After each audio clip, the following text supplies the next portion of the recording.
One of the biggest challenges after rotator cuff surgery is that your shoulder does not come with an owner's manual for every situation. Your surgeon can explain the procedure. Your physical therapist can guide your rehabilitation. You may receive written instructions explaining what to avoid. All of those things are important, but none of them can anticipate every moment you will face during the weeks and months of recovery. What should you think when the shoulder aches after folding laundry? What does it mean when you make an awkward movement getting into the car? Should you worry when therapy creates a pulling sensation you have not felt before? These situations are common, but each one forces you to make a decision. Do you change what you are doing? Do you continue with the plan? Do you contact your surgeon? Or do you watch the symptoms for another day? One.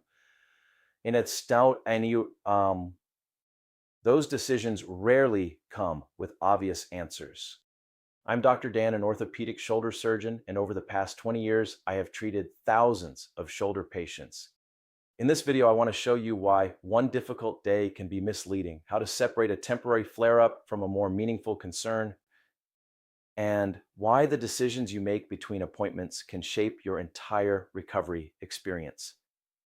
Many patients expect the physical healing to be the hardest part of surgery. Physical healing certainly takes time, but the mental burden often comes from repeatedly trying to interpret every new sensation.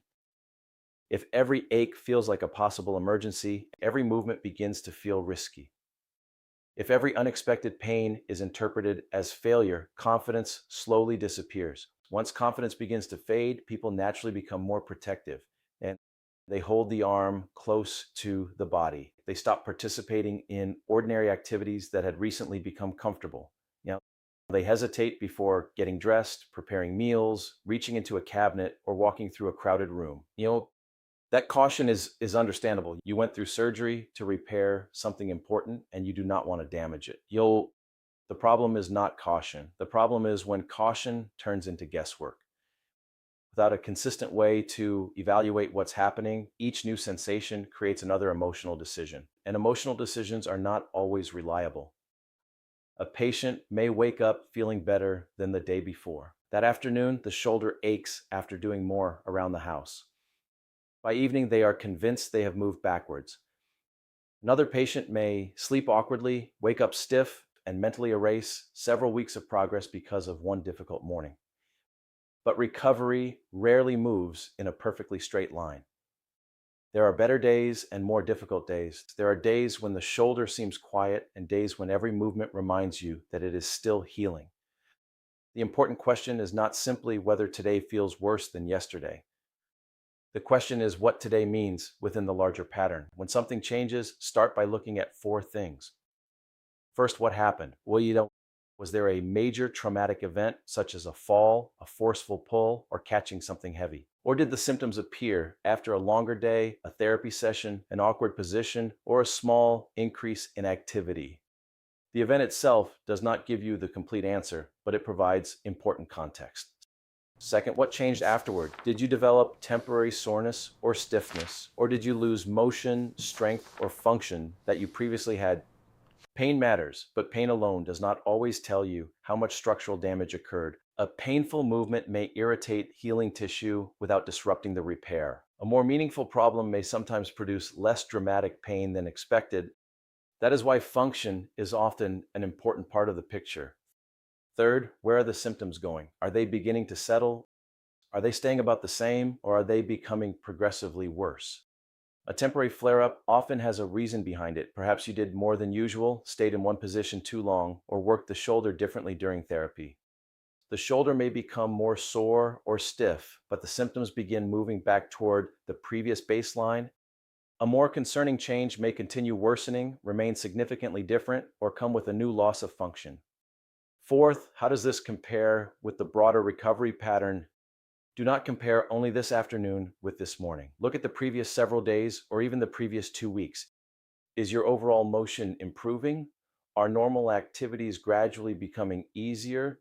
Is your baseline pain decreasing? Even though you occasionally have difficult days, one bad day should not automatically erase weeks of steady progress in your mind. This does not mean every symptom should be dismissed. It means isolated symptoms need context before they are turned into conclusions. A temporary flare-up is more likely when the discomfort follows increased activity or positioning, there is no major new loss of function, and the symptoms begin settling.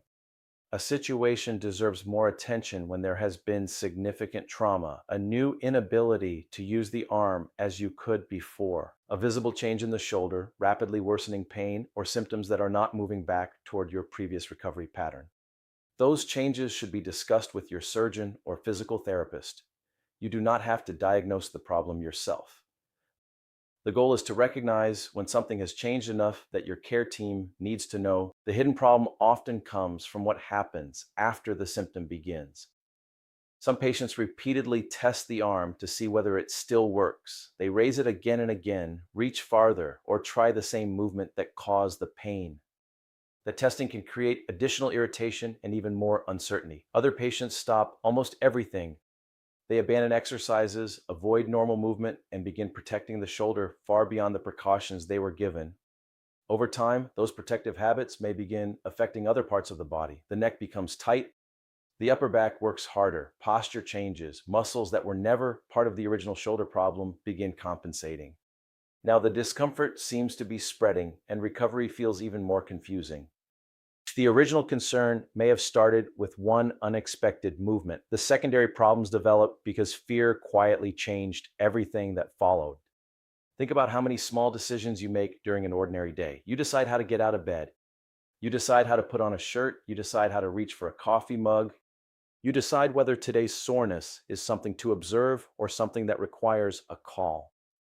None of those moments seems dramatic by itself, yet together they shape how recovery feels. Nor patients often believe they are recovering only during therapy appointments. In reality, recovery is being influenced throughout the entire day.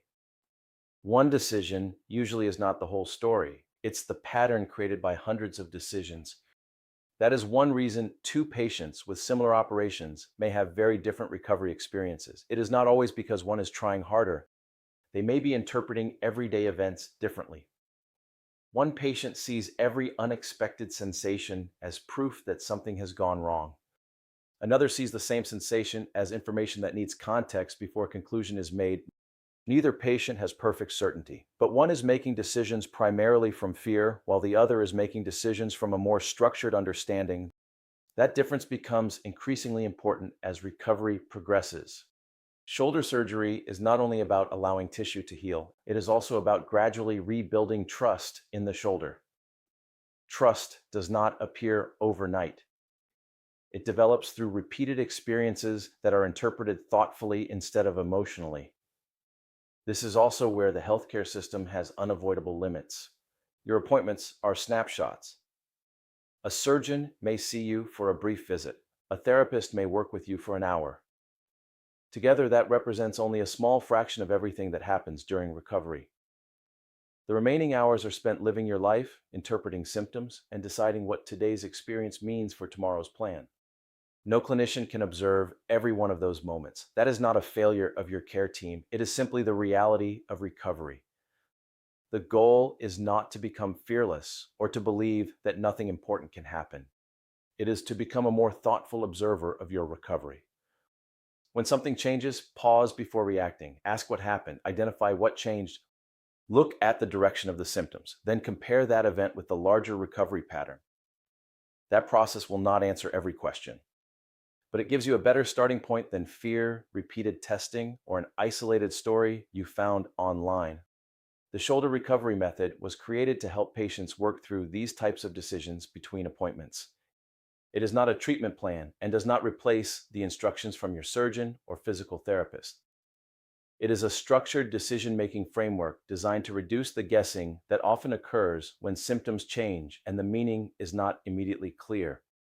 The key point is this: recovery is not shaped only by what happens during surgery or physical therapy. It is also shaped by how you interpret the hundreds of ordinary moments that happen in between.